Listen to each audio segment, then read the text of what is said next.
sarapan ya? Ilham, mute ego. Kira?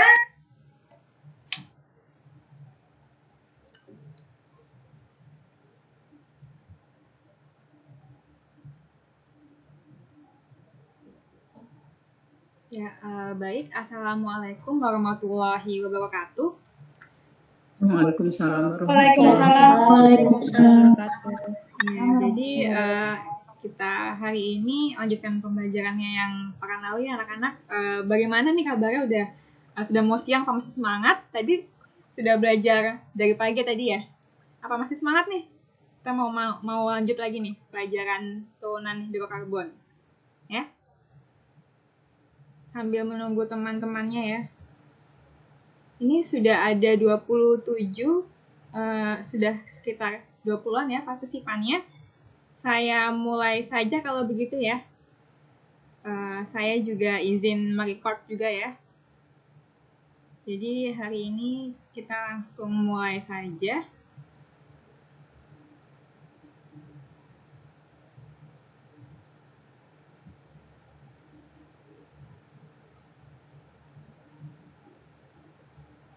Ya.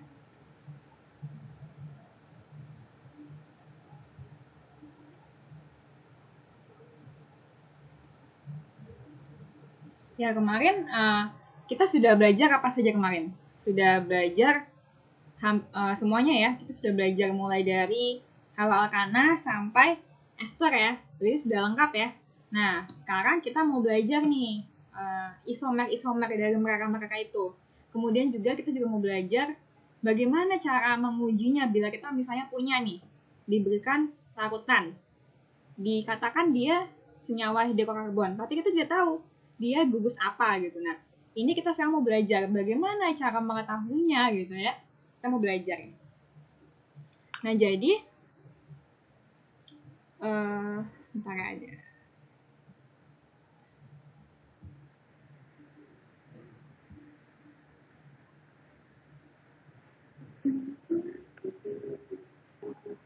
Apakah sudah terlihat PPT-nya? Sudah ya?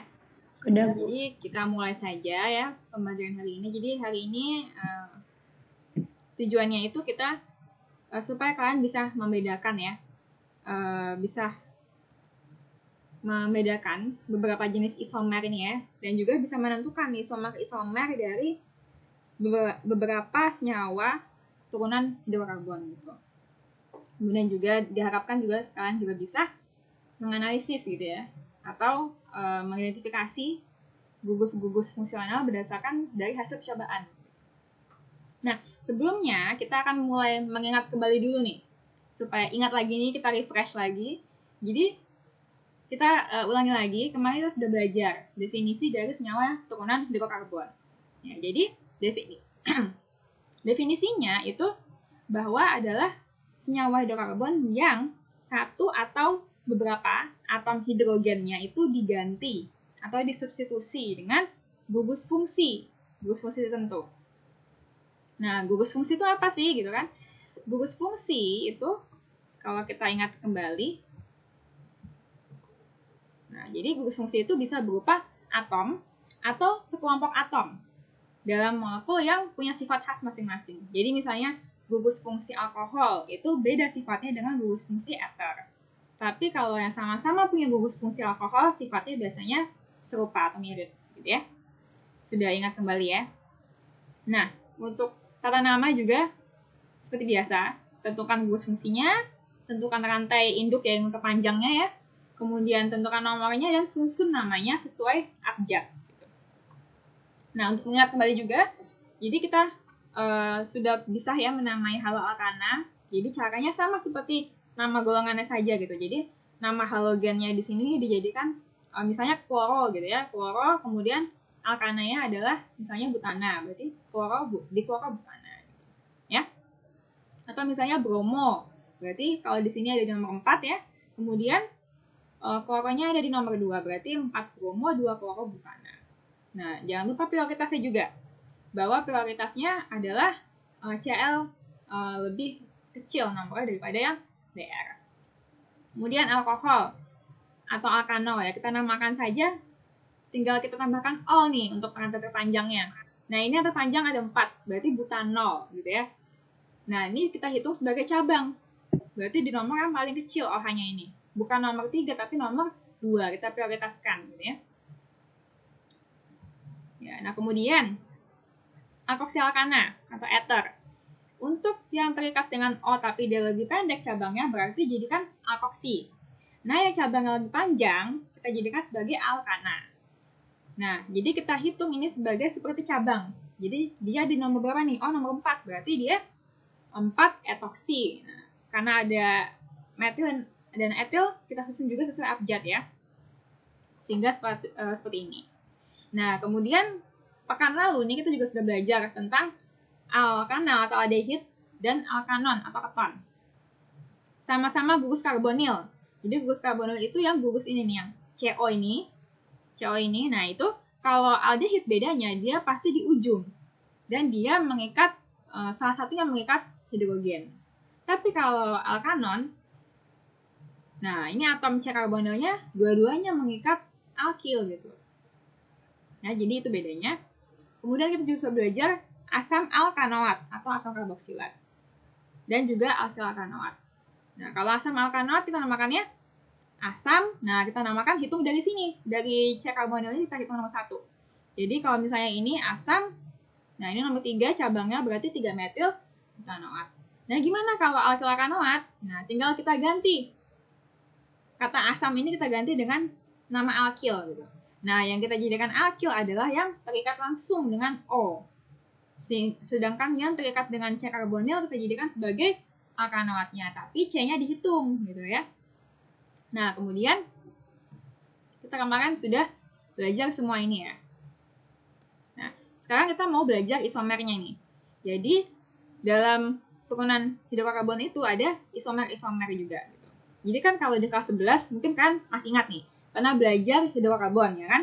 Itu ada isomer kan alkana ya. Jadi bisa satu rumus molekul bisa macam-macam gitu strukturnya. Nah, saya itu juga mau belajar isomer juga, tapi lebih detail lagi karena lebih banyak ya ininya, gugus fungsinya, tidak hanya alkana saja. Nah, jadi untuk mengingat kembali juga pelajaran kelas 11, jadi isomer itu artinya apa sih gitu? Kalau kita telusuri ini secara terminologi, isomer itu berasal dari bahasa Yunani. Nah, iso itu artinya sama. Ingat ya, saya sudah sering sekali menjelaskan bahwa kalau misalnya ada isopropil, isobutil, nah berarti itu bentuknya itu seperti huruf Y gitu kan, sama kan gitu. Nah, berarti iso itu artinya sama. Nah, jadi ingat-ingat isomer, oh berarti ada yang sama gitu. Yang sama apa? Yang sama itu rumus molekulnya atau rumus kimianya, sama atau identik ya. Sedangkan, nah strukturnya atau susunannya itu berbeda. Jadi rumus molekul sama, tapi strukturnya itu beda-beda. Ya, sudah bisa diingat kembali ya. Nah, untuk jenisnya, secara garis besar itu ada 2 jenis. Ada isomer struktur dan isomer ruang. Nah, kalau kita buat mind map, itu kira-kira seperti ini mind mapnya. Jadi isomer itu ada isomer struktur dan isomer ruang. Isomer struktur itu yang beda itu susunan ikatannya. Sedangkan kalau isomer ruang, yang beda itu adalah susunan gugus dalam ruangnya. Jadi geometrinya itu beda gitu, susunan spasialnya. Nah, jadi untuk isomer struktur dan ruang itu masing-masing punya cabang, punya ini lagi, jenis lagi. Nah, tapi kita tidak belajar semuanya. Tenang saja, kita akan belajar yang gampang-gampang saja ya. Jadi di SMA kita akan belajar yang ini isomer rangka, ya. Kemudian isomer posisi, ya, isomer gugus fungsi. Nah, kemudian isomer ruangnya kita hanya belajar yang geometri. Nah, dalam hal ini kita belajar isomer geometri yang cis-trans ya. Nah, kita mulai dari yang jenis pertama, isomer struktur. Nah, jadi isomer struktur ini kita akan belajar 3 macam. Ada isomer rangka, isomer posisi, dan isomer gugus fungsi. Nah, ini semuanya sama-sama punya rumus molekul dan gugus fungsi yang sama. Kecuali ini ya. Jadi untuk isomer rangka dan isomer posisi itu punya rumus molekul dan gugus fungsi yang sama. Bedanya kalau di isomer rangka dia rantai induknya beda. Kalau di isomer posisi gugus fungsinya yang beda. Bisa terbayang ya, jadi kalau rantai induk itu rantai terpanjang, jadi rantai terpanjangnya bisa beda. Ada yang 5, ada 6, ada yang 7 gitu ya. Nah, kalau yang posisi gugus fungsi ini, kan misalnya kalau melihat struktur alkohol itu gugus fungsinya OH kan. Nah, OH-nya alkohol ini kan bisa ada di mana saja kan? Bisa di C nomor 1, bisa di C nomor 2, C nomor 3, dan seterusnya. Jadi bisa posisinya beda-beda. Nah, kalau isomer gugus fungsi itu dia rumus molekulnya saja yang sama, tapi gugus fungsinya beda. Nah, ini kita akan pelajari lebih detail ya. Yang pertama ada isomer rangka. Jadi, untuk isomer rangka ini, kita lihat di sini kita punya C5H12. Ini tiga-tiga sama nih, sama-sama C5H12. Dia punya jumlah atom C yang sama dan jumlah atom H juga yang sama. Di sini atom C-nya ada 5, sini juga ada 5, tapi bedanya atom C yang satunya jadi cabang gitu, ya. Sehingga nanti strukturnya, susunannya juga jadi berbeda. Kalau strukturnya berbeda, di sini kita lihat rantai induknya beda. Di sini rantai induknya ada 5 atom C. Sedangkan di sini ada 4 atom C-nya. Nah, di sini ada 3 atom C-nya. Karena di sini ada 2 cabangnya ya. Tapi kalau kita hitung nih semuanya, jumlah atom C dan H itu sama ya.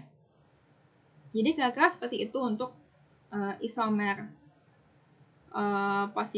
isomer rangka. Ya.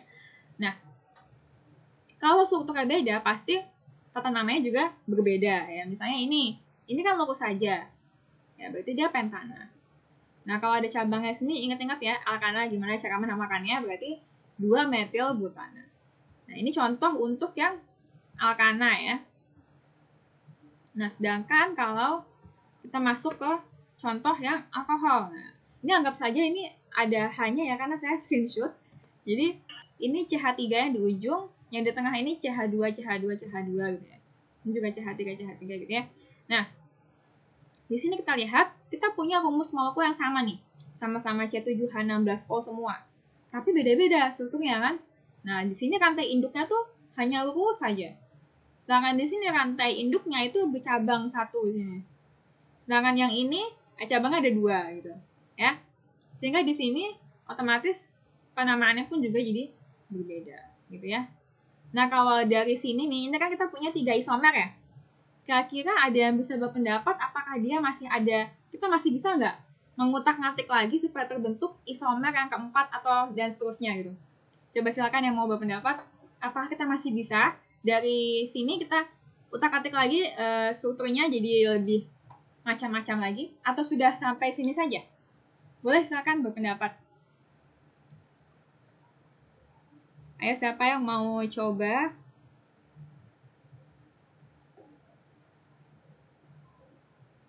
Bisa nggak, Bu? Ya, Hanifah bisa. Kalau bisa, seperti apa tuh misalnya? Jadi kita bentuknya seperti apa nanti? Misalnya C-nya ada di sebelah mana, cabangnya apa gitu? Tinggal pindahin cabang atau banyakin cabang misalnya. Nah, bisa ya berarti ya? Iya benar ya, jadi kita bisa ya. Terima kasih Hanifah ya. Jadi, ini C bisa kita pindah lagi. Misalnya kita mau berikan cabangnya di C nomor 1 bisa, C nomor 2 juga bisa. Nanti akan jadinya struktur yang lebih baru lagi, tapi tetap sama rumus molekulnya. Jadi ini masih bisa lebih panjang lagi, tapi karena tidak muat otaknya ya. Jadi di sini saya berikan contoh 3 saja. Ya, jadi isomer itu tidak hanya 2 atau 3 saja, tapi bisa sebanyak-banyaknya tergantung dari senyawa itu sendiri. Gitu. Biasanya semakin panjang rantainya, semakin banyak kemungkinannya. Seperti tadi kan ada yang pendek ya, hanya 5 ya. Jadi kemungkinannya juga lebih kecil. Gitu. Sedangkan ini ada banyak, ada 7. Jadi bisa lebih banyak lagi kemungkinannya. Nah, kemudian untuk isomer rangka ini berlaku untuk semua hidrokarbon, baik alkana, hingga nanti ada alkohol, hingga nanti ester, semuanya berlaku untuk isomer rangka. Gitu ya. Nah, yang kedua isomer posisi. Isomer posisi itu berarti gugus fungsinya itu berbeda. Nah, kalau gugus fungsinya berbeda itu posisinya, posisi gugus fungsinya ya, sorry ya. Posisi gugus fungsinya berbeda. Nah, ini misalnya nih, ada yang bisa menebak ini contoh gugus fungsi apa? Ini ada O-nya di tengah-tengah nih. Ayo sambil mengingat kembali nih. Kan mau ulangan nih, pekan depan sambil kita ingat-ingat. Ini gugus fungsi apa ya gitu. Silakan. Atau Kak? Ya, Hanifah? Atau siapa saja boleh?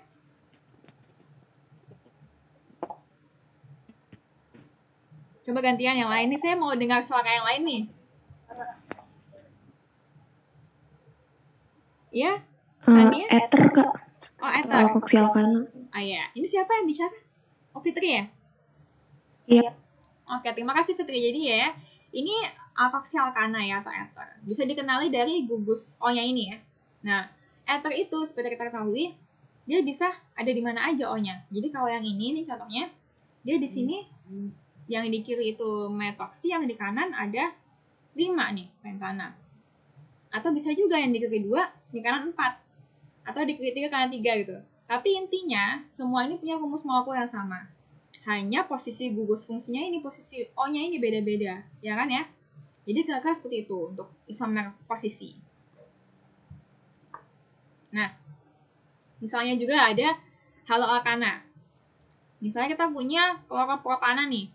Nah, Cl ini kan bisa ada di sini. Bisa juga ada di sini, ya kan? Nah, tapi untuk ini kebetulan hanya 2 isomernya. Karena bila kita pindahkan ke sini, nanti hasilnya jadi sama seperti yang ini kan. Jadi, kebetulan ini hanya 2 isomernya. Ya, jadi seperti itu kira-kira gugus fungsinya saja ya, posisinya beda-beda. Nah, atau misalnya ini. Nah, ini ada yang bisa tebak, ini gugus fungsi apa ini? Ada CO nih. Coba, yang bisa tebak silakan. Coba gantian lagi tadi sudah. Ya? Alkanan, Bu. Ya, apa Syifa? Alkanan. Iya, alkanon ya. Alkanon, betul. Atau keton ya. Jadi, kita bisa kenali dari CO ini, gugus CO. Jadi dia keton. Nah, keton ini, dia bisa di mana aja kan ya? CO-nya tuh bisa ada di posisi nomor 1, 2, 3, dan seterusnya. Jadi, bisa macam-macam posisinya. Tapi tetap sama rumusnya. Sama-sama, di sini jumlah atom C-nya semuanya 7 ya. Dan O-nya ada 1. Nah, kalau kita lihat, hanya di sini kalau kita gambar itu ada 14 ya. Nah, dari sini saya mau tanya, kira-kira ada kemungkinan yang selanjutnya nggak untuk alkanon? Yang isomer yang keempat gitu misalnya. Kalau ada, seperti apa coba? Silakan yang mau mencoba memprediksi nih isomer selanjutnya apa? Kunci Ada atau tidak? Coba. Ya udah.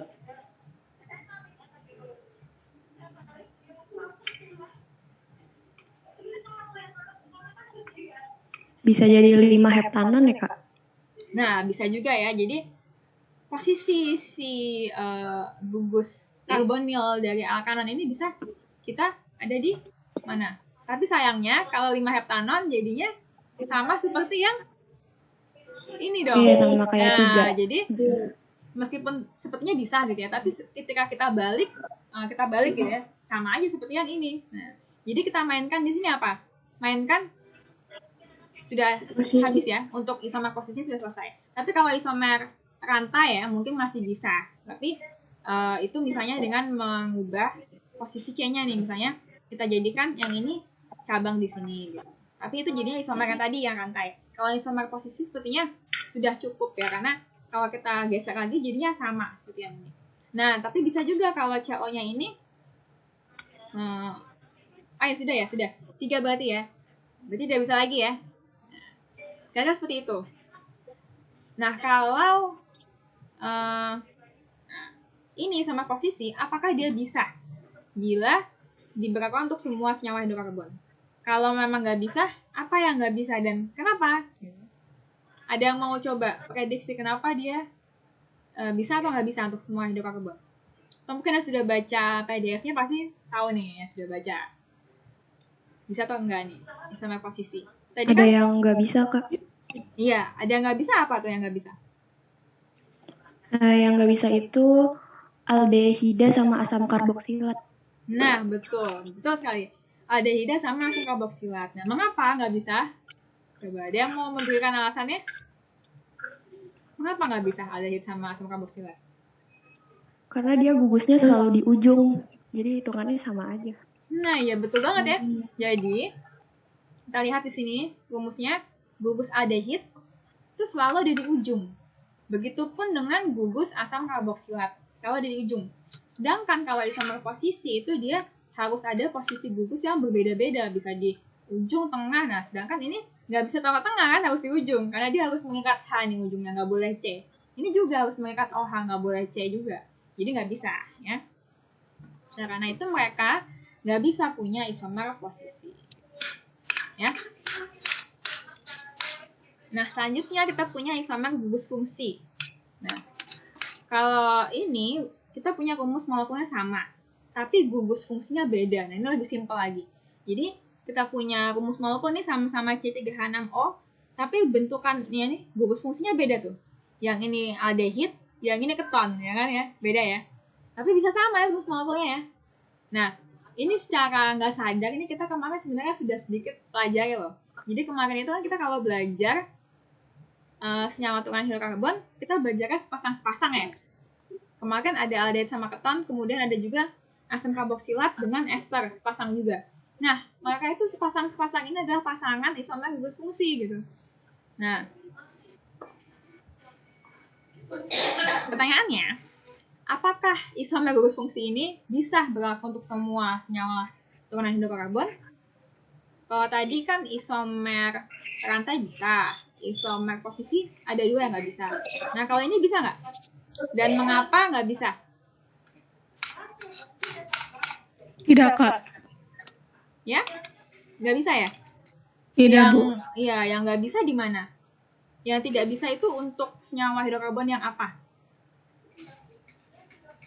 Kalau alkana. Kalau alkana, iya. Kenapa kalau alkana? Alasannya? Karena dia kalau diubah pun gugus fungsinya akan tetap sama. Tidak bisa beda. Iya, jadi dia nggak punya pasangannya ya. Jadi emang hanya halo alkana saja yang punya gugus fungsi halogen. Kalau kita lihat di sini, itu ada pasangan-pasangan ini ya. Nah, makanya kemarin kita belajar tuh sepasang-sepasang ini sama ini gitu ya. Karena memang mereka sharing rumus umum ya. Rumus umumnya sama gitu. Sehingga juga mereka merupakan isomer gugus fungsi. Nah, tapi kalau halo alkana, kita lihat yang punya gugus fungsi X hanya dia saja. Dan turunan hidrokarbon yang punya gugus fungsi X memang hanya halo alkana. Yang punya rumusnya demikian. Jadi dia tidak mungkin punya isomer gugus fungsi. Ya. Ya, sampai di isomer struktur bisa dipahami atau ada yang masih ingin ditanyakan? Yang sudah baca PDF mungkin ada yang bingung ketika baca PDF-nya. Ada yang mau ditanyakan?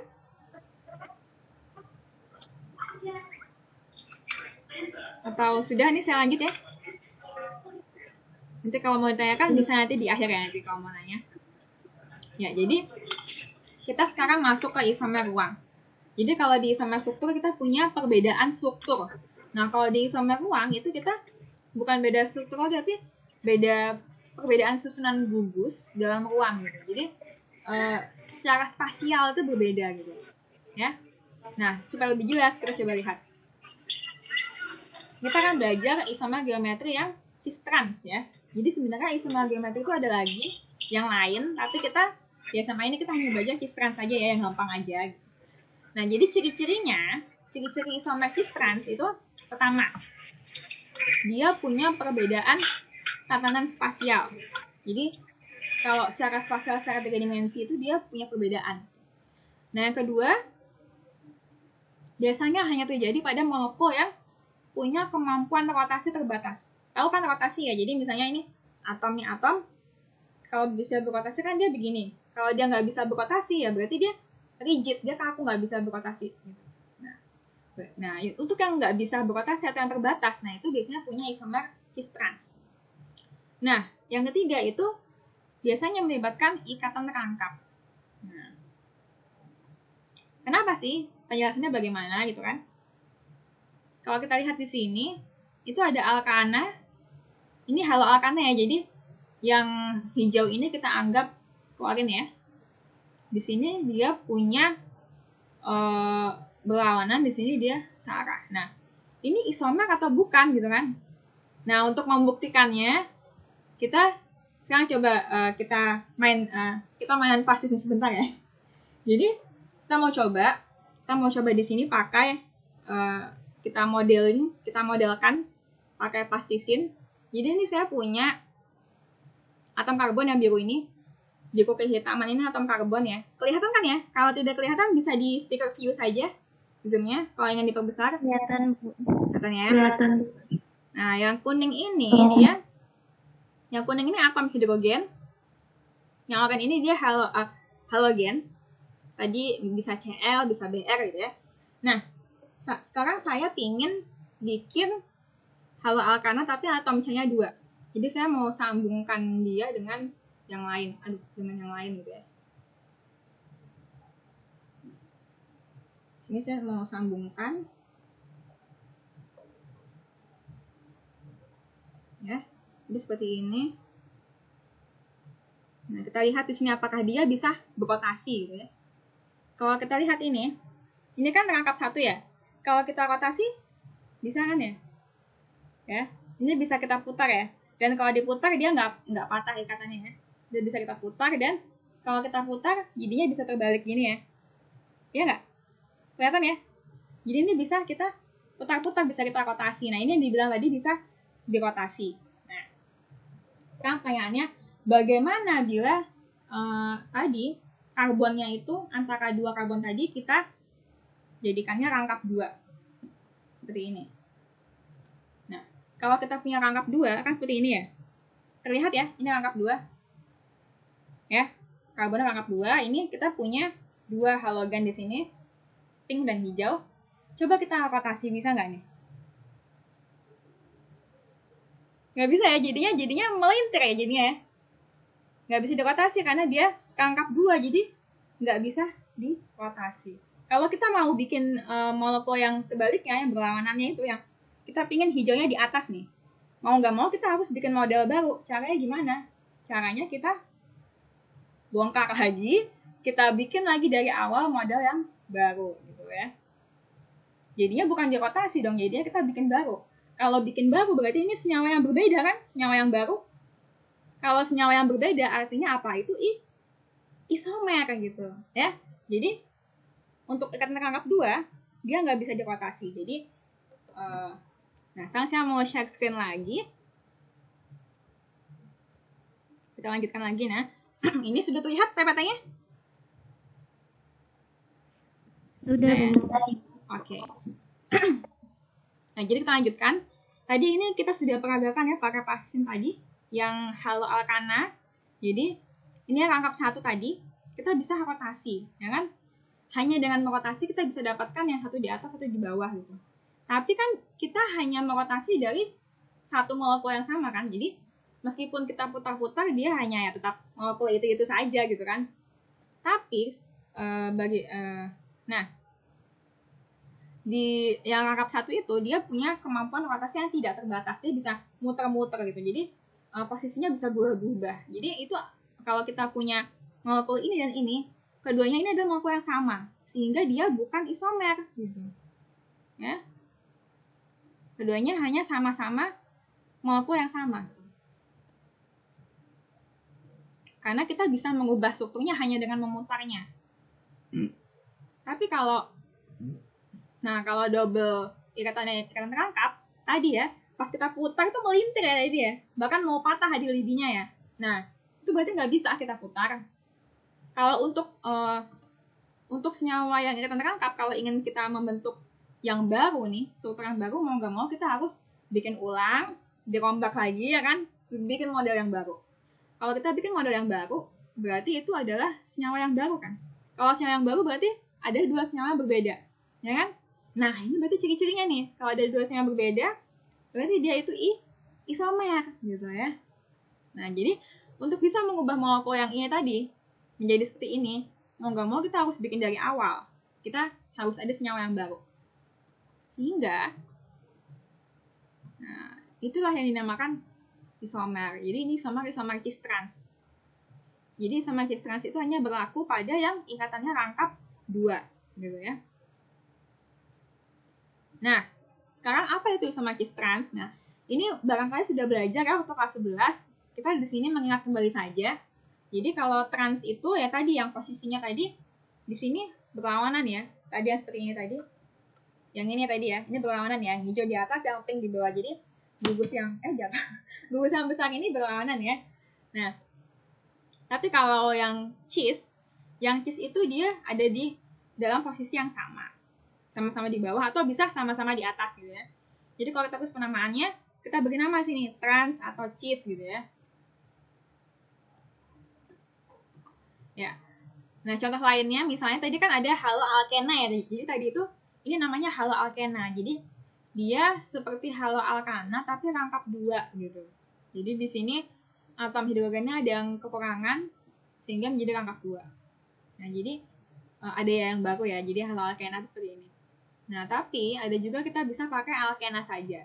Ini juga bisa membentuk cis trans. Intinya apa? Intinya harus ada karbon yang ikatan rangkap. Tapi selain itu juga ada syarat yang lain.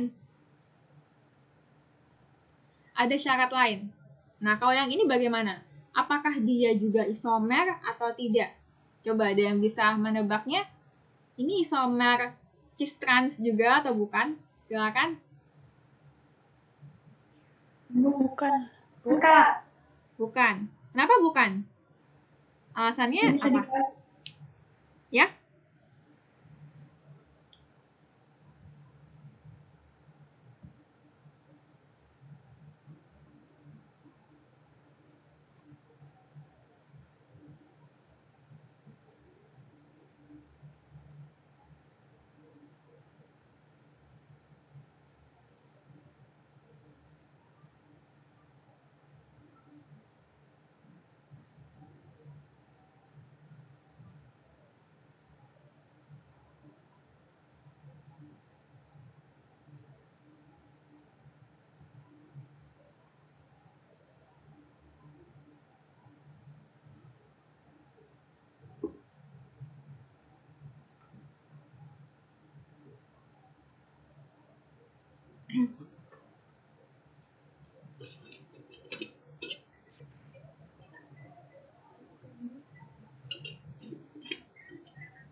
Ya, sambil kita tunggu ya teman-temannya tadi terputus karena terbatas tadi waktu Zoom-nya ya.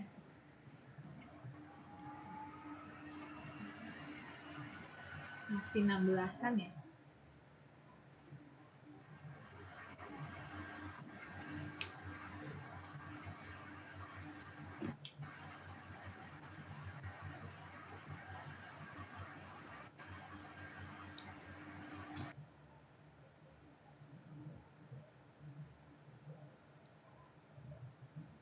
Nanti kalau sudah 20-an kita mulai lagi ya. Ini sudah nomor 20.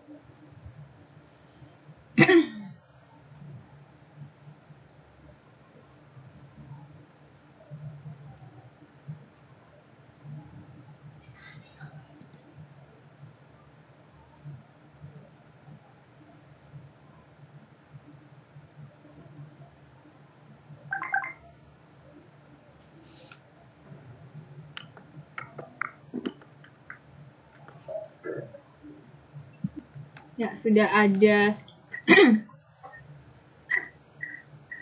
sekitar 22 ya kira-kira ya. Kita langsung lanjutkan lagi sambil mengadmit. Ya, jadi ini apakah sudah terlihat di sini PowerPoint-nya? Sudah, Bu. Sudah ya. Kita sambil lanjutkan sambil saya mengadmit. Ya, jadi tadi bagaimana tadi? Jadi tadi yang berpendapat tadi siapa ya? Ada yang bilang Bisa apa nggak bisa? Ini coba diulangi, tolong. Bagaimana jadinya ini bisa atau tidak kita sebut sebagai isomer, isomer cis trans? Tidak, Bu. Tidak, ya. Kenapa tidak bisa? Karena ada dua kelompok yang sama. Bisa dijelasin gitu, Bu. Ya, tidak terdengar nih. karena yang sebelah kirinya nggak ada sama, Bu. Dari antara yang senyawa kiri dengan senyawa kanan tidak ada yang beda. Oh iya, jadi karena di yang kanan ada yang biru ya, yang sini nggak ada. Jadinya kalaupun mau kita bikin senyawa baru, sebenarnya dua senyawa ini sama. Karena ini sama aja seperti ini. Yang ini nih kalau kita putar 180 derajat, kita bakal dapat, bukan di rotasi tapi diputar ya. Jadi semuanya tuh kita putar 180 derajat, kita akan dapat senyawa yang kanan. Jadi kita nggak perlu bikin senyawa baru untuk bisa dapat senyawa yang ini dan yang ini gitu. Jadi mereka ada senyawa yang sama, sehingga bukan isomer ya. Bisa dibayangkan ya kalau diputar-putar gitu, ya. Nah, jadi, ini tadi ya. Jadi tetap aja mereka adalah senyawa yang sama, meskipun kita udah putar-putar juga, kita bikin baru tetap aja itu senyawa yang sama gitu. Karena ya sama gitu. Nah, tapi kalau misalnya seperti ini, itu bisa boleh. Ini bisa kita sebut sebagai isomer meskipun yang di sini misalnya Cl gitu, yang di sini misalnya I gitu, nggak apa-apa. Yang penting dia ada dua kelompok. Jadi di kiri ada dua kelompok, di kanan juga ada dua kelompok. Tapi nggak boleh kalau empat-empatnya total gitu beda. Jadi misalnya di sini ada warnanya kuning, di sini pink, di sini jadi beda-beda, atomnya juga beda-beda gitu. Itu nggak bisa ya. Itu nanti bukan cis trans, jadi nanti isomer geometri yang lain gitu ya. Ya lebih sedikit rumit. Jadi untuk cis trans itu syaratnya terbatas hanya seperti ini. Jadi minimal itu ada satu jenis atom yang baik di kiri maupun di kanan itu ada. Tapi masing-masing atom karbon ini punya dua kelompok. Ini dua kelompok, ini juga dua kelompok. Gitu ya. Bisa dipahami sampai sini? Atau ada yang bingung nih? Sudah? Udah, Bu. Oke. Kalau sudah kita lanjut. Jadi intinya dari isomer geometri cis trans itu ada dua syarat. Yang pertama, dia harus punya rotasi terbatas. Nah, biasanya kalau rotasi yang terbatas tadi yang kita putar jadi melintir itu hanya dialami oleh ikatan rangkap dua karbon-karbon.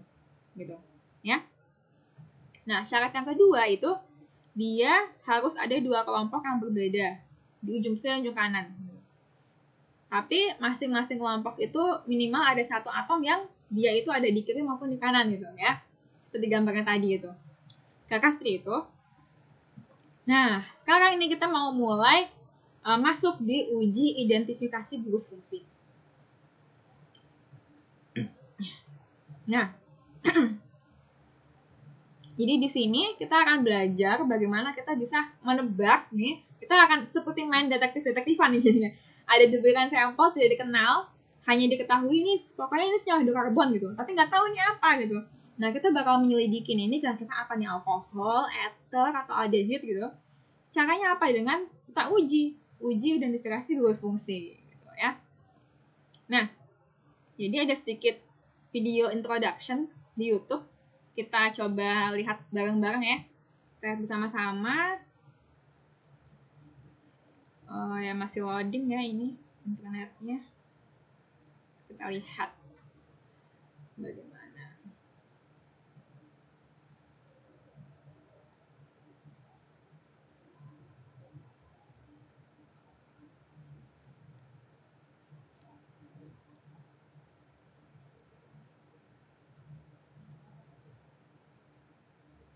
The next thing to do is a range of solubility tests. The solubility tests will tell you a little bit more about which functional groups are present in your compound. If you have very polar functional groups, loading ya gambarnya. Kita tunggu dulu. Memang like koneksinya alcohols or amines, they'll be soluble in water. If you have dari awal lagi ya.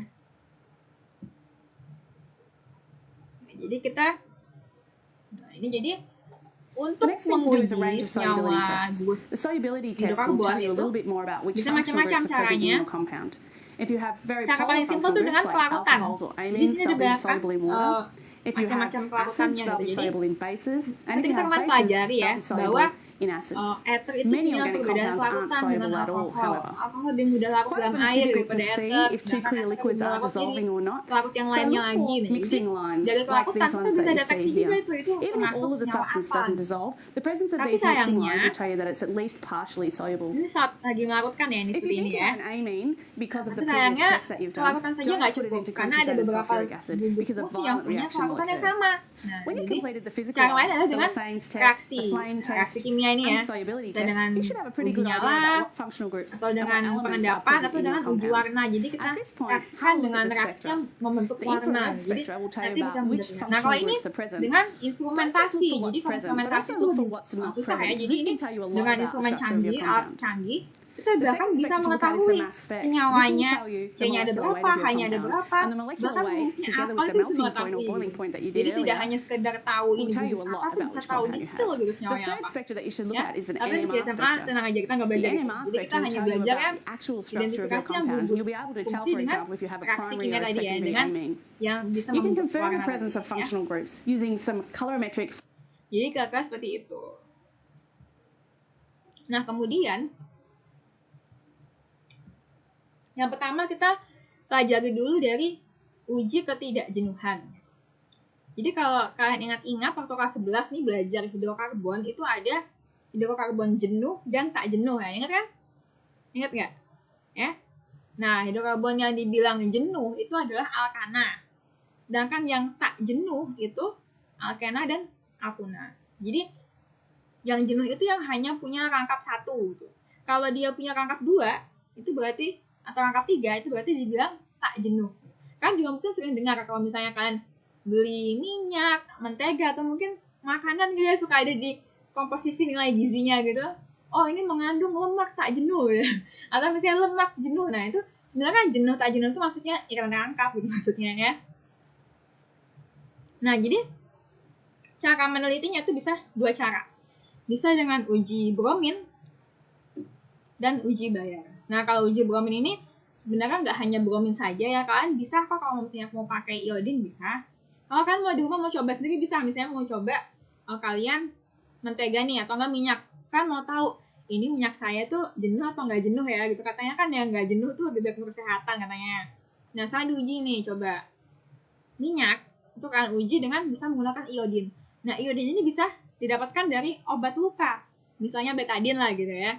Nah jadi nanti minyak itu kalian tetesi betadin itu, iodin ya. Nanti kalau sudah kan akan ada warna betadin. Kalau minyak yang masih berwarna masih jernih ya, masih kuning bening gitu. Ketika ditambahkan iodin akan menjadi warna oranye kemerahan kan. Warna betadin kan gitu ya, agak-agak merah gitu.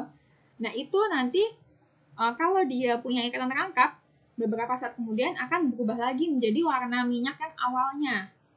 Menjadi kalau misalnya minyaknya memang tidak ada warnanya, berarti jadinya tidak berwarna. Kalau awalnya minyaknya sudah berwarna kuning ya nanti akhirnya akan jadi kuning lagi. Nah tapi kalau misalnya dia ditunggu lama kok warna betadinnya nggak hilang-hilang, masih merah aja minyaknya, berarti dia nggak punya ikatan rangkap tuh, berarti dia jenuh tuh minyaknya ya. Seperti itu, kira-kira seperti itu. Jadi bermanfaat juga ya untuk pengujian gitu ya, apakah minyak ini jenuh atau enggak. Nah, kemudian ada uji Bayer. Nah uji Bayer ini mirip ya dengan ini, tapi ini pakainya KMNO4. Jadi kalau dikasih KMNO4 itu nanti sampelnya akan berwarna pink. Tapi kalau dia itu punya ikatan rangkap, lama-kelamaan pinknya akan hilang ya, sehingga nanti akan kembali ke warna semula. Nah ini kita bisa amati dulu ya videonya untuk ini bagaimana dong, supaya lebih jelas kita lihat videonya ya untuk tes ketidakjenuhan ya. Kita lihat bersama-sama ya.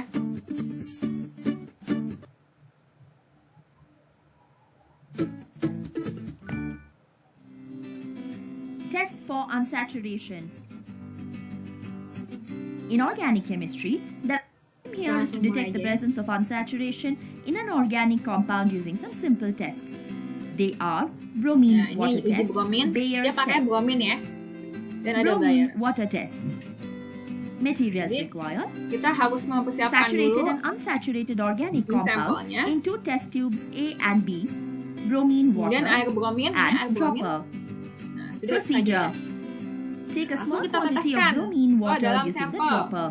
Add a few drops of Nah. bromine water into Dikit test aja, nggak tubes usah A and banyak-banyak. B containing saturated and Ini juga. unsaturated organic compounds. Yang sama Shake tulisannya both ya. the test tubes well. Kocok. Saturated compound does not decolorize the orange-red color of bromine water, whereas unsaturated Nah, compound ini yang forms warna a yang masih colorless kuning nih, addition nggak product berubah warna with brominnya. bromine Berarti water. dia tidak punya keterangan lengkap. Bayer's test. Ya, bisa dilihat tadi ya. With Dia bromine kuning, tidak water. berubah. Yang ini bening. Berarti Bayer's yang bening test. itu yang tak jenuh. Materials required: Nah, ini Bayer. saturated and Jadi mungkin unsaturated lebih organic ini ya compounds kabur warnanya into karena test kuning tubes ya A dengan and bening. B, Nah, ini lebih alkaline jelas. potassium Nah, warnanya ungu nih. permanganate solution, Pink ungu gitu. and dropper. Nah, Procedure: take a small Jadi KMN quantity of 4 nih, alkaline potassium lakukannya, permanganate solution using the dropper. kita Add a few tekan. drops of alkaline potassium Masing-masing. permanganate into the test tubes A and B Nah, warnanya jelas containing sekali kalau ini ya. saturated and Itu lebih enak unsaturated pakai yang ini organic ujungnya. compounds. Shake both the test tubes well. Kocok. Saturated compounds do not decolorize the pink color of potassium permanganate, whereas unsaturated compounds decolorize the pink color of potassium permanganate with or without the formation of Nah, brown jadi kalau yang masih precipitate pink of ini berarti manganese dia jenuh tuh, dioxide. tidak punya keterangan lengkap. Precaution: Ya. Jadi kelihatan ya dia. manganese Nah, yang dioxide. sudah berubah ini berarti Precaution: dia punya keterangan lengkap. handle Atau bromine tak jenuh berarti ya. Ya, menarik ya. Ada perubahan warnanya tadi ya. Nah, sekarang kita sudah lebih jelas nih perubahan warnanya. Sekarang kita lanjut ke uji yang selanjutnya. Jadi yang selanjutnya ada, nah ini identifikasi haloalkana. Nah untuk haloalkana kita biasanya menggunakan NaOH encer dan AgNO3. Nah di sini haloalkana itu sampelnya kita tambahkan tidak berwarna-warnanya nih. Kita tambahkan dengan NaOH, kemudian akan nanti jadi alkohol. Nah jadi kalau kalian mungkin bisa bayangkan, haloalkana itu kan ada halogennya ya. Nanti halogen dengan OH di NaOH ini akan bertukar gitu. Jadi nanti Na akan melepaskan OH-nya, OH-nya akan ditangkap oleh rekan alkanayan sehingga nanti jadi alkohol. Nanti akan ada ion halogen. Nah, ion halogen ini yang akan kita detek dengan AgNO3. Kalau dia ketika ditambah AgNO3 muncul endapan putih, berarti dia haloalkananya mengandung Cl. Nah, kalau muncul endapannya krim gitu, agak keruh dikit gitu, berarti dia mengandung Br. Kalau dia kuning berarti dia I. Nah untuk lebih jelasnya kita lihat lagi ya videonya ya. Jadi hari ini kita lihat video percobaan. Karena tidak bisa kita coba langsung gitu ya. Nah ini tes haloalkana. Ta-da! After Ada 3 iklannya. months, I could understand about 80 to 90% the content of the English new without subtitles. Ya. Nah, jadi ini kita punya satu bromobutan ya ini. Haloalkanes are usually non-polar liquids insoluble in water. Carbon-halogen bonds are polar, so haloalkanes react with nucleophiles by a nucleophilic substitution reaction. Nah, kemudian kita tambahkan NaOH encer tuh sampelnya. Ya. Heating with a dilute aqueous solution of sodium hydroxide Itu produces an terbentuk alcohol and releases halide ions Jadi into the solution. butanol. Nah, sudah dicampurkan. The solution is acidified with nitric acid, and then the Sebelum presence of the ditambah halide ions AgNO3. is detected by reaction with silver nitrate solution. Karena AgNO3 hanya bisa bereaksi dengan setengah asam ya, jadi harus ditambah HNO3 dulu. If chloride ions resulting from the hydrolysis of a chloroalkane Nah, are itu present in the endapan. solution, a white Dan precipitate endapan of ini ya, silver chloride is ini formed. endapan layang-layang ya dia. Bromide ions from bromoalkanes produce a cream-colored precipitate of silver bromide, while iodide ions from iodoalkanes give a pale yellow precipitate of silver iodide. The color Nah, difference among the perbandingannya silver halides is rather Ya. subtle. Kalau yang Cl dia lebih ini ya, tidak kelihatan ya, putihnya lebih putih bening gitu. Kalau yang Br itu putihnya lebih keruh, agak krim-krim gitu. Tapi kalau yang I itu dia lebih kuning gitu. Nah, jadi terlihat ya bedanya antara Cl, Br dan I ya. Kira-kira seperti itu. Moreover, Uji. silver chloride and silver bromide darken quickly when exposed to light. Nah, sampai sini saja. Kita lanjut lagi ke selanjutnya ya. Setelah haloalkana berarti ada alkohol ya. Urutannya seperti itu ya. Nah, di alkohol itu kita ada uji logam natrium, ada uji esterifikasi, dan uji iodoform. Yang gampang-gampang aja ini. Sebenarnya lebih banyak, tapi ini yang paling simpel tuh ini. Jadi kalau uji logam natrium, ya ini gampang aja. Jadi kita tinggal tambahkan saja logam Na tadi ke dalam alkohol. Nanti kalau ada buih-buih gitu ya, buih itu busa ya maksudnya ya, itu tandanya ada pelepasan gas hidrogen. Kan hidrogen kan gas ya, jadi nanti akan ada gas-gasnya itu di dalam lautan berupa buih atau busa ya. Sorry, gelembung, bukan busa ya, gelembung ya. Nah, kemudian di esterifikasi ini seperti kemarin pas kita belajar reaksi ester. Jadi itu ada di PDF kalau kalian baca ada namanya esterifikasi ya kan. Jadi di situ kalau misalnya ada alkohol ditambahkan dengan asam karboksilat, lalu ditambahkan juga asam sulfat sebagai katalis ya. Nanti dipanaskan kemudian akan menghasilkan ester yang aromanya tuh harum gitu, wangi ya. Itu kita tandai dengan aromanya itu kalau wangi berarti ini alkohol. Nah, kalau iodoform itu tinggal kita tambahkan aja NaOH dan iodin. Nanti akan ada endapan warna kuning. Nah, ini yang endapan kuning ini namanya CHI3 atau iodoform. Nah, kita coba lihat ya, amati percobaannya seperti apa gitu.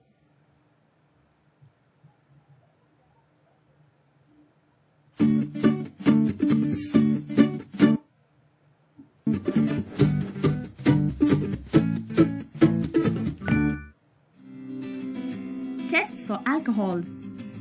Nah, jadi sodium metal test, ester test, ferric ammonium nitrate test, acetyl chloride test, iodoform test, Lucas test, sodium metal test.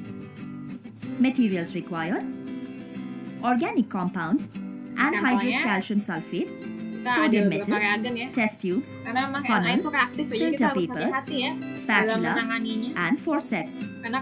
Procedure: take a small quantity of organic compound in a test tube. To this, add a small quantity of anhydrous calcium sulfate using a spatula. Shake the test tube well to remove any water content in the organic compound. Filter the contents into another clean, dry test tube. Now, take a small piece of sodium metal using the forceps and place it on a filter paper. Dry sodium metal by pressing it between the folds of the filter paper. Now, put the dry piece of sodium into the organic compound using the forceps. Alcohol reacts with active metals like sodium to produce effervescence due to the liberation of hydrogen gas. Seperti kalau kalian bikin redoxon ya, jadi ada tadi nih ya. Liberation of kalau bikin hydrogen redoxon gas. suka begini ya. Nah, itu maksudnya tuh ada gas-gas seperti itu gitu ya. Materials Nah, ini required: yang dengan organic compound, glacial Apa acetic tadi? acid, esterifikasi concentrated ya. sulfuric acid, cold water, test tube, droppers, and water bath. Procedure: take a small quantity of organic compound in a test tube. To this, add a small quantity of glacial acetic acid using a dropper. Using another dropper, add a few drops of concentrated sulfuric acid to the test tube. Warm the mixture in a water bath for a few minutes. Now, pour the mixture into about 20 milliliters of cold water taken in a beaker and smell it while wafting. Alcohol reacts with carboxylic acid in the presence of concentrated sulfuric acid to form a fruity-smelling compound called esters. Ferric ammonium nitrate test. Materials: organic compound, 1% iodine solution, dilute sodium hydroxide, test tube, droppers, and water bath. Procedure: take a small quantity of organic compound in a test tube. To this, add a small quantity of 1% iodine solution using a dropper. Then, add dilute sodium hydroxide dropwise until the brown color of iodine is discharged. Warm the mixture gently on a water bath. When alcohol containing CH3CHOH group is warmed with sodium hydroxide solution and iodine, a yellow precipitate of iodoform is formed. Nah, kuningnya seperti ini nih. Jelas sekali ya Lucas test. kuningnya. Jadi tadi yang iodoform itu warna kuningnya seperti itu. Nah, sekarang kita lanjutkan lagi ke yang selanjutnya ada ether. Nah, ether ini jadi kita tidak perlu spesifik mereaksikannya dengan yang lain, tapi karena ether ini kebalikannya alkohol. Jadi kalau tadi uji logam natrium dan uji iodoform pada alkohol itu positif hasilnya, tadi kan kalau di alkohol hasilnya yang ini jadinya ada buihnya, yang ini jadinya ada warna kuning. Nah, kalau dia tidak terbentuk buih dan dia tidak terbentuk warna kuning di sini, berarti dia kemungkinan ether. Ya, jadi kebalikannya alkohol, yang kalau di alkohol positif, di ether negatif. Gitu ya. Karena ether ini memang kurang reaktif ya, jadi kurang bisa bereaksi dengan reagen gitu. Nah, kemudian ada gugus karbonil, ada dan keton. Jadi karena aldehid dan keton ini satu saudaraan ya. Dia sama-sama punya gugus karbonil, jadi dia bisa menghasilkan hasil uji yang sama dengan dua reagen ini. Jadi kalau kita menguji dengan ini, kemudian hasilnya positif, oh berarti dia positif gugus karbonilnya. Bukan aldehidnya, tapi gugus karbonilnya. Ya. Nah, bisa dengan DNP atau dengan natrium bisulfit. Ya.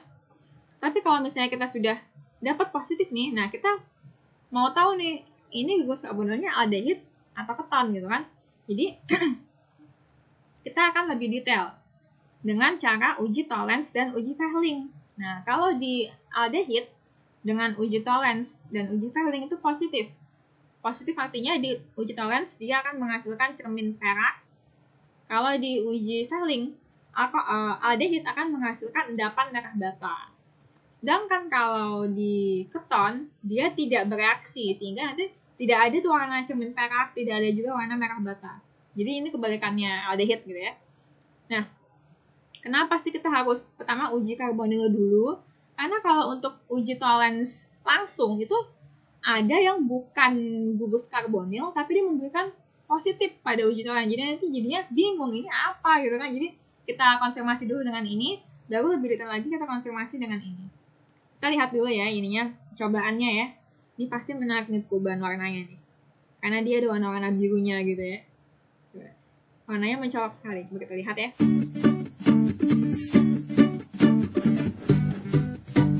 Kita coba dari sini saja ya. Our aim here is to identify aldehydes using some simple tests. They are 2,4-dinitrophenyl hydrazine test, sodium bisulfite test, Schiff's test, Tollens test, Fehling's test, 2,4-dinitrophenyl hydrazine test. Materials required. Jadi reagennya itu compound. Reagennya namanya ya itu DNP. 2,4-dinitrophenyl hydrazine solution, test tube and droppers. Sudah. Procedure. Lakukan. Take a small quantity of organic compound in a test tube. To this, add a small amount of rectified spirit using a dropper. Shake the test tube well to dissolve the compound in rectified spirit. Using another dropper, add a small quantity of 2,4-dinitrophenyl hydrazine solution into the test tube. 2,4-dinitrophenyl hydrazine reacts with the carbonyl group present in the aldehyde to form a yellow or orange precipitate of 2,4-dinitrophenyl hydrazone. Sodium bisulfite test. Materials required: organic compound, saturated solution of sodium bisulfite, dropper and a cork. Procedure. Take a small quantity of saturated solution of sodium bisulfite in a boiling tube. To this, add a small quantity of organic compound using a dropper. Cork the test tube with a cork, shake it well and leave it for some time. Aldehyde gives an additional product with sodium bisulfite which is white ada kristal putih nih. Kelihatan ya? Seperti garam-garam gitu. Seperti ada bubuk-bubuk putih. Nah itu tadi itu kristalnya. Materials required: sekarang kita to form brown precipitate hydroxide solution, nitrate solution in a procedure. Nah, ini yang uji Tollens. Take a small quantity of silver nitrate solution in a test tube using a dropper. Nah, ini bagian to this, add a few drops of dilute sodium hydroxide solution using a dropper. Nah, silver nitrate reacts with sodium hydroxide to form brown precipitate of silver oxide. Using another dropper, add excess of dilute ammonium hydroxide to the precipitate and shake the test tube well. The precipitate dissolves in ammonium hydroxide. Now, using a dropper, add a small quantity of organic compound to the test tube. Heat the test tube in a boiling water bath. Aldehyde reduces silver ions in the test reagent to elemental silver, which is accumulated on the inner surface of the test tube, producing a silver mirror. Fehling's test. Materials required: organic compound, Fehling's solution A, Fehling's solution B, test tube, droppers, and water bath. Procedure. Take a small quantity of organic compound in a test tube. To this, add a small amount of Fehling's solution A using a dropper. Using another dropper, add a small quantity of filling solution B into Nah, the ada test tube. endapan-endapannya itu ya, terlihat Heat ya. the test tube in a boiling water bath. Nah, dipanaskan. Aldehyde reduces Nah, copper jadi 2 warnanya ions merah ya. present in the test Merahnya tuh reagent merah to bata, red bukan precipitate merah of cabai, copper merah 1 bata. Jadi oxide. merahnya agak oranye. Precautions. Ya, kira-kira seperti itu warnanya. Jadi itu untuk uji yang positif aldehid. Tapi kalau dia keton, maka warnanya tidak seperti itu. Dia tidak akan berubah warna gitu, tetap seperti sedia kala. Karena kan tidak reaktif ya keton ya. Ya, kira-kira seperti itu untuk uji aldehid dan keton. Gitu. Sekarang kita coba di uji asam karboksilat. Nah, jadi untuk karboksilat ini gampang ya. Jadi karena dia asam, kita bisa sebenarnya hanya uji lakmus gitu. Nah, jadi kalau kalian pernah pakai lakmus, itu yang lakmus merah dan biru. Ini kita pakai lakmus biru supaya perubahan warnanya jelas ya. Nah, karena kan dia asam. Kita coba teteskan sedikit sampel asam karboksilat ini. Kalau dia bisa berubah warna jadi merah, berarti dia asam gitu kan. Nah, tapi tidak cukup hanya tahu asam atau tidak. Kita konfirmasi lagi nih dengan NaHCO3 atau natrium bikarbonat. Nah, ini nanti kalau kita reaksikan nanti akan membentuk ada gas CO2-nya. Nanti ini akan seperti tadi yang uji apa tadi ya, yang ada seperti ada buih-buih gitu. Nah, itu seperti kalau kalian bikin redoxon tuh suka ada ces gitu kan. Nah, itu effervescence itu berarti ada CO2-nya. Atau misalnya kalian minum soda, itu suka ada kan buih-buihnya gitu. Nah, itu berarti ada gasnya. Seperti itulah kira-kira penggambarannya. Jadi NaHCO3 ini seperti yang biasanya ada di soda kue gitu ya.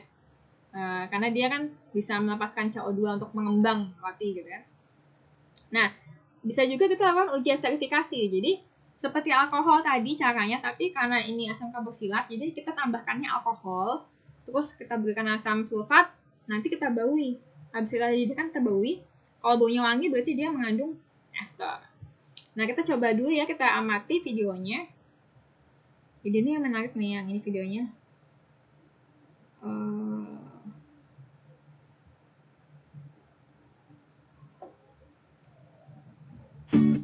jadi ini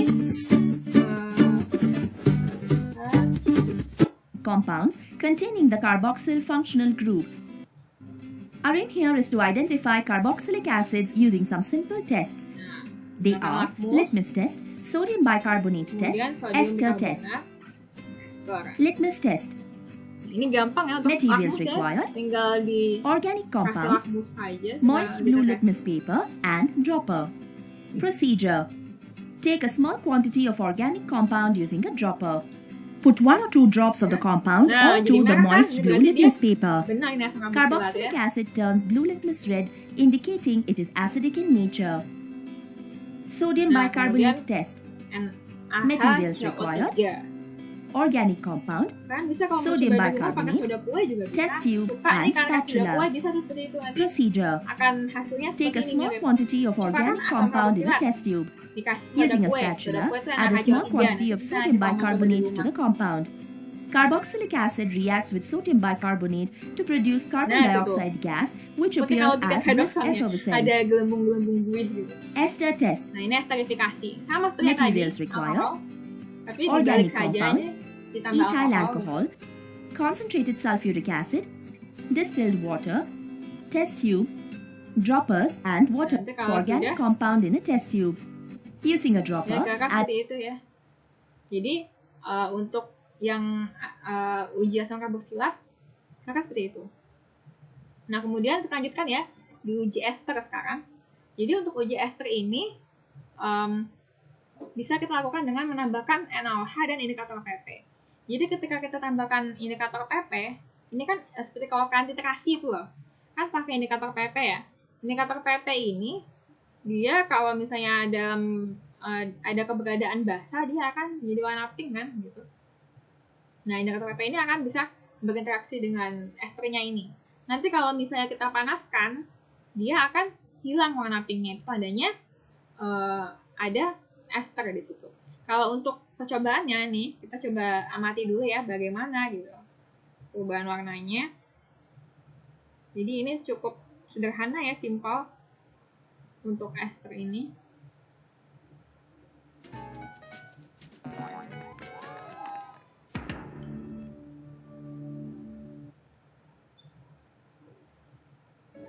तो चलिए फ्रेंड्स, हम अपना एक और टेस्ट यहाँ परफॉर्म करने की कोशिश करते हैं, और आज ये ऑर्गेनिक कंपाउंड की डिटेक्शन में यूज होने वाला Jadi ले लेते हैं। kita punya itu, तो ये isoamil asetat ya, itu एक minute.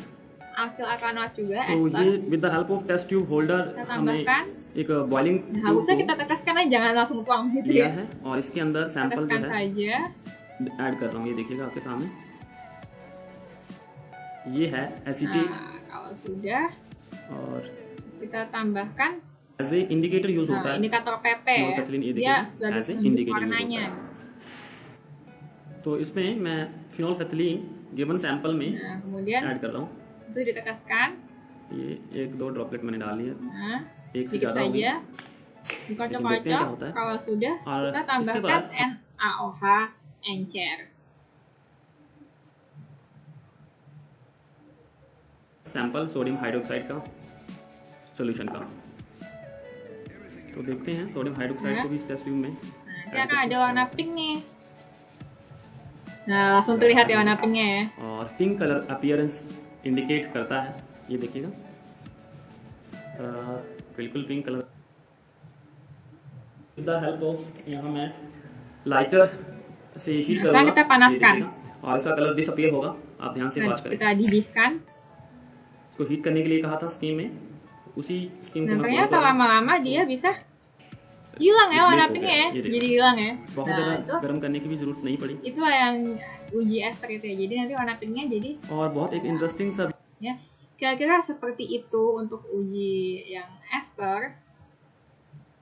Nah, karena sudah sampai ester nih, jadi sudah sampai di sini pembelajaran kita untuk isomer dan uji identifikasi. Nah, tapi ada quotes dari saya nih.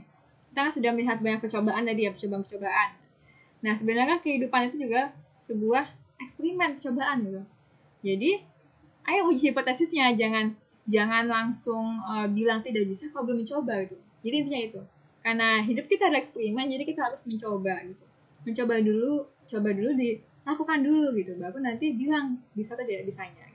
Ya, kira-kira seperti itu.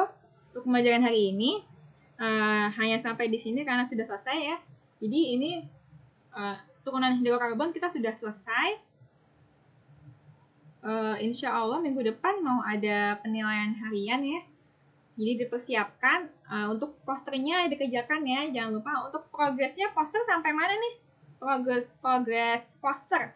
Ada yang ingin ditanyakan tidak untuk poster? Ada yang bingung mungkin? Progres posternya? Mau tanya, Ya, silakan. Ibu mau tanya, itu kan yang kelompok 1 sampai 3 itu, nah Kurang turunan terdengar hidrokarbon- Widi, saya tidak bisa mendengarnya. Yang buat kelompok 1 sampai 3, turunan hidrokarbonnya diurutin dari titik gigi tertinggi atau enggak, Bu? Oh, kalau nomor tabel nomor 1 ya, itu nggak apa-apa, Iya. nggak urut nggak apa-apa, tapi usahakan urut supaya rapi gitu ya. Oh, oke, Bu. Ya udah gak apa-apa ya Bu. Makasih. Iya nggak Makasih Bu. apa-apa. Iya. Ada lagi yang mau bertanya tentang poster atau mungkin tentang materi juga boleh. Mumpung masih ada sisa waktu, tapi zoomnya sudah tinggal 3,5 menit lagi. Jadi yang mau tanya silakan sekarang langsung saja. Atau mungkin kalau yang ingin bertanya mungkin lewat PC saja, tidak apa-apa nanti ya. Karena zoomnya sudah mau habis. Jadi mungkin barangkali Pak Asep ada yang ingin disampaikan kepada anak-anak. Baik, terima kasih Bu Salsa. Assalamualaikum warahmatullahi wabarakatuh, anak-anak. Tadi sudah dijelaskan oleh Bu Salsa dengan jelas ya. Saya yakin bagus, tadi sudah ditampilkan mulai dari pembahasan senyawa karbon, dari mulai isomer sampai yang terakhir tadi identifikasi gugus senyawa karbon.